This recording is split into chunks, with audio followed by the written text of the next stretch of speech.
खैबर पख्तूनख्वा में flash flooding और बारिशों से अमवात की तादाद 325 हो गई है। 156 अफराद जख्मी हैं। PDMA ने मुख्तलिफ अजला में जानी और माली नुकसानात की रिपोर्ट जारी की है, जिसके मुताबिक जामहक अफराद में 274 मर्द, 30 खवातीन और 21 बच्चे शामिल हैं। मजमूई तौर पर 339 घरों को नुकसान पहुंचा, 233 घरों को जुज़वी नुकसान हुआ है और 106 घर मुनहदिम हो गए हैं। सैलाब से सबसे ज्यादा जिला बोनेर मुतासिर हुआ, जहां 217 अफराद जामहक हुए हैं।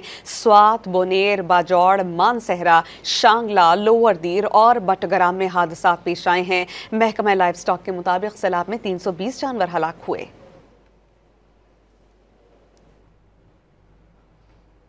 खैबर पख्तूनख्वा में फ्लैश फ्लडिंग और बारिशों से अमवात की तादाद 325 हो गई है। 156 अफराद जख्मी हैं। PDMA ने मुख्तलिफ अजला में जानी और माली नुकसानात की रिपोर्ट जारी की है, जिसके मुताबिक जामहक अफराद में 274 मर्द, 30 खवातीन और 21 बच्चे शामिल हैं। मजमूई तौर पर 339 घरों को नुकसान पहुंचा, 233 घरों को जुज़वी नुकसान हुआ है और 106 घर मुनहदिम हो गए हैं। सैलाब से सबसे ज्यादा जिला बोनेर मुतासिर हुआ, जहां 217 अफराद जामहक हुए हैं।